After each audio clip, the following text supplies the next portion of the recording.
The Rugby League World Cup is always an exciting time for us footy fans. A chance for the unknown athletes to make a name for themselves and the superstars to solidify their legacies.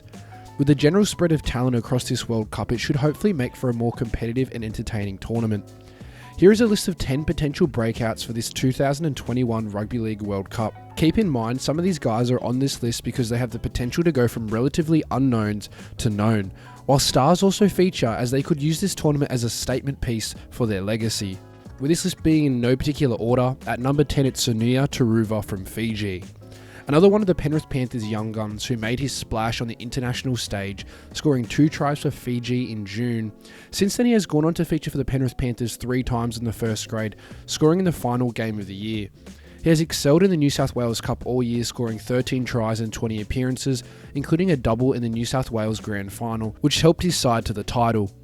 He would be a mainstay in the first grade for many NRL clubs, but has been unable to regularly crack the first grade due to the sheer talent at Penrith.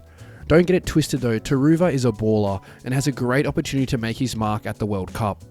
At number 9 it's Jacob Korres for Lebanon.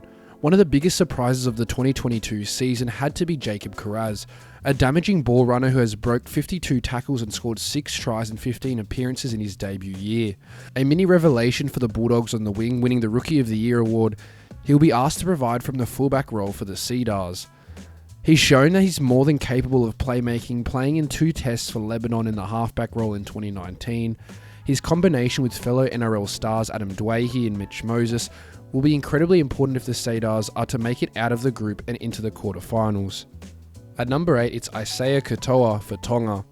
Proclaimed as the next big thing, the Penrith Junior is expected to debut for Tonga at the upcoming Rugby League World Cup. Making his big move to the Redcliffe Dolphins mid this year, Katoa has been a standout in the lower grades for years now. He was banished from the SG Ball starting side by the Panthers for the majority of 2022 after signing that contract with the Dolphins. He showed his talent in the SG Ball Grand Final though, kicking the winning field goal to seal the premiership. Katoa has the chance to use the World Cup as a springboard towards a starting half spot under Wade and Bennett next season. At number 7 is Kale Ero for the Cook Islands. An absolute stud at the back at the Newtown Jets, he had a season to remember in the New South Wales Cup in 2022. Finishing 5th in the tries, 3rd in line breaks, 2nd in tackle breaks, 6th in try assists and 1st in post-contact meters, Ero would win the New South Wales Cup Player of the Year award. Leading the Jets to the minor premiership, Ero earned his NRL debut in round 24 for the Sharks and is a serious talent. The Cook Islands are relatively short on talent in their spine and will be relying on Ero heavily if they are to finish in the top 2 in their group. At number 6 it's Reese Martin for Papua New Guinea. Our first veteran on this list, Martin has already featured in the NRL and for PNG at the 2017 World Cup after a 2-year stint with the Bulldogs between 2018 and 19 where he played in 25 games. Martin would move to England playing for the Leeds Rhinos. He's had a fairly successful time over at Leeds, with 2022 being his best season, finishing with a career best 11 tries and a grand final runners-up medal. Martin is an exceptional goal kicker and a great hole runner who comes into the tournament as their captain.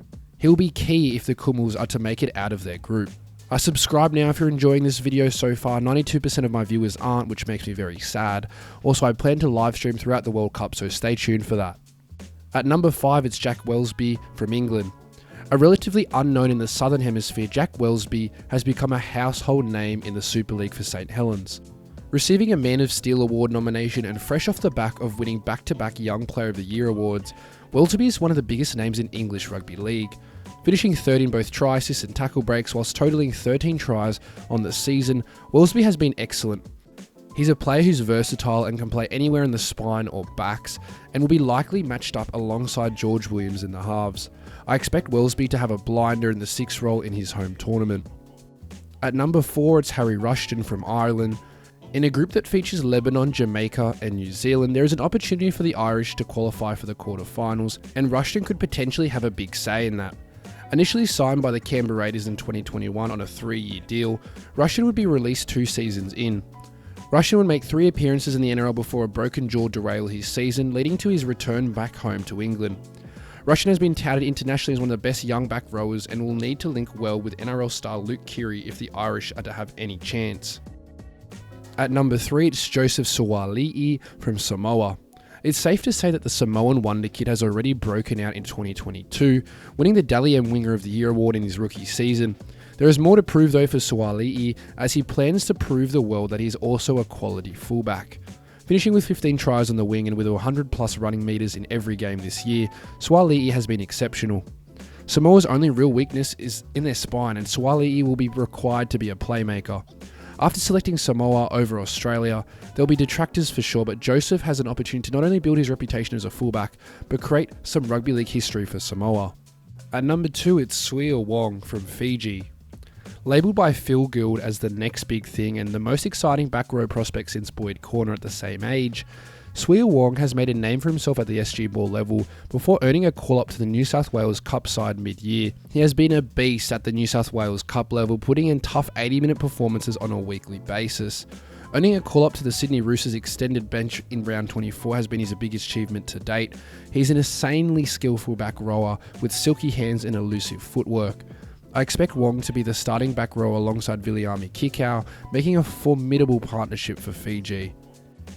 At number 1 is Joseph Manu for New Zealand. It is for sure difficult to break out when you've already been the best centre on the planet for years, but for Manu, the World Cup brings a different opportunity. Moving to fullback, Manu will get to show why he's not only one of the best centres, but also the best fullbacks in rugby league currently. We have seen whenever he's shifted to fullback, Manu has excelled, and if it wasn't for James Tedesco, he'd be regularly featuring at fullback. The Kiwis have an excellent chance of making history at this World Cup, with arguably the strongest team in the tournament. Manu is often considered just one of the stars at the Roosters, but really is their main man at this World Cup.